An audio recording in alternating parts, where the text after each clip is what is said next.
So the match finished Everton 3, Forest 0. And I feel like I want to kick off, but honestly, I just don't have the energy to. Welcome to my match reaction.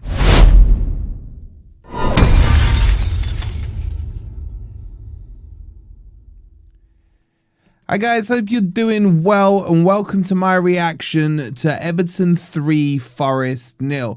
Coming up, there's a lot we need to talk about, not just about Dyche, I've got plenty to say about him, but also about the players as well, and just this up and down and mainly down season. Also, just on a side note, there's been some funny news from Liverpool with Mo Salah. And he's been thrown under the bus and stuff. I've done a video over it on our Premier League channel, the Footy Network, so if you want to check that out, we've cleaned up the audio for you on there as well. So we've got the play there, so go check it out, and I'll leave it on the end screen as well. So please do subscribe. They're about to hit 4,000 subscribers on that, which is crazy. So thank you guys for your support there as well. And hit the like button here, and if you're new, subscribe. Okay, let's jump into this, and I'm going to start with Dyche. This is why, like, I'm not going to say here, rant and rave that I want Dyche gone and all this stuff. As I said before, I don't really care who the Forest manager is. Just win the damn game you're playing. But when you're losing, I can't watch that crap. I really can't. That was such a bad performance. And I feel I've said that's such a bad performance about so many Forest performances this season. I'm not talking just under Dyche. I'm talking under Nuno. I'm talking under Ange. Dyche as well, Nuno towards the end of last season. This is now a systematic issue for Forest. This isn't something that just started the day after Nuno did his presser. This has been going on towards the latter end of last season into the pre-season. And then every now and again you get a little green shoot coming out and you think, oh, okay, finally they've clicked. Oh my God, Brentford, look at that. We are like prime Barca. Liverpool 3-0 away at Anfield. All these things. And you just got to realize that the season is going to have its ups and downs, but you have that in every season. What I can't have is this dire football. I'm just like so sick of it already. I really am. Even I said when we beat Wolves midweek, I was like, okay, we got the 3 points, but the performance stunk the house out. There was clear alarm bells that needed to be kind of adhered to off the back of that match. And what did Dyche do? He just played the same team. Why is Ndoye getting into this team? I'm getting sick of talking about the poor kids. I don't want to go in on him. This is no longer his fault. He stunk the house out. I've called him out for ages on I don't think he's it. But he's still getting into that team. And some of you say, oh, he defends well. He's a freaking winger, man. Wing well first and then defend second. I can forgive poor defending if you're doing your actual job. Why is he in the team? Dyche has hooked him now twice at half-time in the last 3 matches. Yet he hasn't seen his own alarm bell, and he keeps starting him. I won't be surprised if he starts against Spurs. I really won't. Morato's not the answer. Play Cunha. Where's Murillo? Every freaking sheet of paper he takes into his presser, he's there telling us, Murillo has recovered, and here we are, and a virus. And then he doesn't play on Saturday.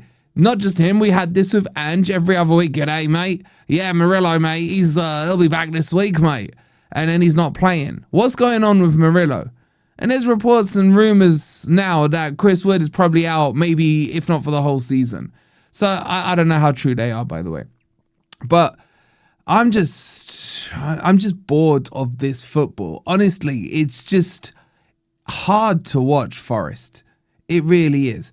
Because when we had Nuno, I could see what Nuno was doing. Now, I'm not Nuno's style biggest fan, as in, counter-attacking football, bit defensive. I don't mind it when there's a game plan. You could see with Nuno, traps was set.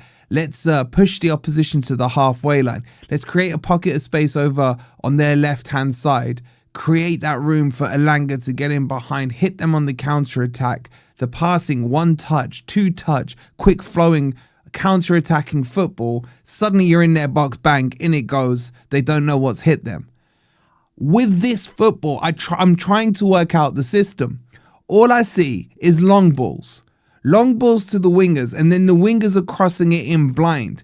Igor Jesus is the only player in that box. There's no midfielder box crashing.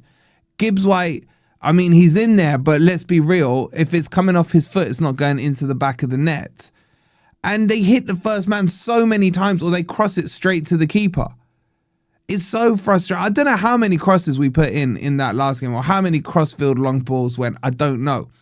And the build-up play is so slow. So slow. Paint dries quicker than we build up.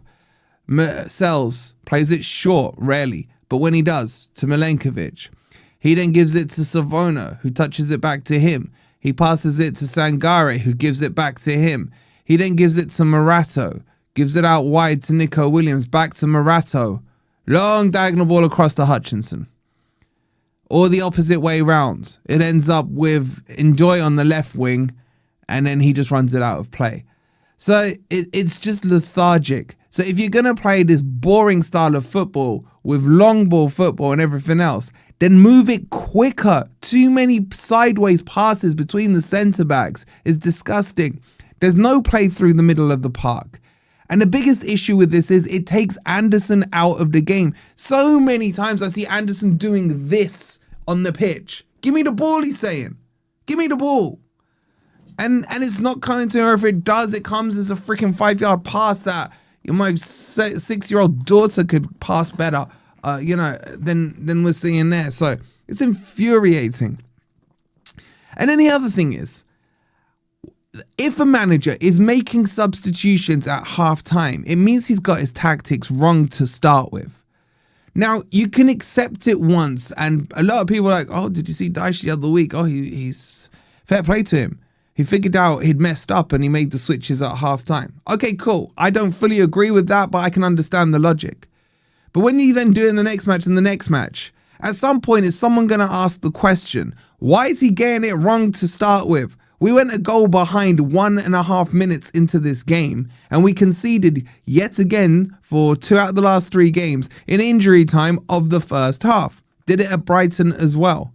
And then suddenly, the subs come on. And he hasn't used a full set of subs anyway.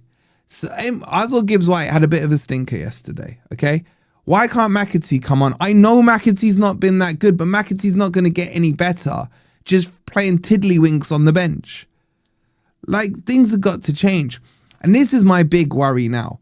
I think Dyche is suited against big 6, quote-unquote, clubs. No pressure on him to really win. He can play DycheBall, and the players are up for it. Now, when he plays against an Everton, who I tipped, as you guys may remember, in my prediction video to finish 7th this season, I could see a lot of good things in that team. And I like Everton. I think they're a good historic club. But when he's playing an Everton, or who else would be kind of in and around where I'd, put Forest, I'm trying to think. Definitely not Bournemouth. The Crystal Palace, let's say. Those teams that have good squads, decent squads, some standout players, I never feel like we're going to be the team who's taking it to them on the front foot. I always feel like Dyche will struggle against those clubs. In that 50-50 battle, we just end up passing it sideways. They suss us out, and then they score. And then when you get to the crappy teams, when you get to your Wolves, or you get to your boring mouths, or you get to, I'd say Leeds. We beat Leeds, but Leeds were really bad. And now, look, I don't think we beat Leeds now, by the way. They've changed their system and suddenly they look decent. But at Burnley, this is the teams he's going to struggle against, because he has to then, the onus is on him to break them down. And I don't think he's got it in his locker. I genuinely don't think tactically he has that much in his locker. Long ball football, cross it in and set pieces. That's it. Can he figure out the weaknesses of another team? Can he figure out how to use the talents we have, like Anderson, like a Murillo, like a Nico Williams, like a Hutchinson? I don't think he does. It sometimes feels so disconnected on the pitch. You got Hutchinson dribbling down the wing, looks up, and there's just Jesus there. Surely there should be some triggers. Hutchinson's got the ball. Okay, Savona overlap him, back him up. That's happening, yeah. But where's the trigger in the midfield for either Sangare or for Gibbs White or for Anderson, or two of them to break to the edge of the box? One go inside, one go towards the back post, left winger come inside for the overhit cross or something like that. Not seeing that, man. And this isn't hard football tactics to understand. So I'm frustrated. I'm worried about Thursday. Utrecht are a crap team. They're in the 30s in the league, in the Europa League. And we have to win this one. We don't win this one, then the European dream, I'll kiss that one goodbye as well. Give me the Europa League. I don't know how we win it. Villa are just absolutely cooking right now. We would need someone else to knock them out for us because we can't beat Villa. We still haven't even played them in the league. God help us when we do. But it's just going to be one of those seasons. It's going to peter out into nothingness. We'll probably finish like 15th or something.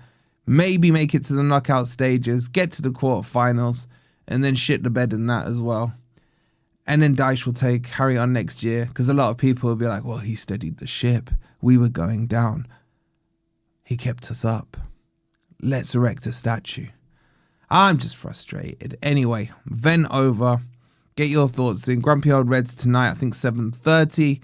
Go check out the Mo Salah stuff if you want to laugh at Liverpool a bit. I'll leave it on the end screen for you. Please like, subscribe. You know the usual drill. Come on, you Reds.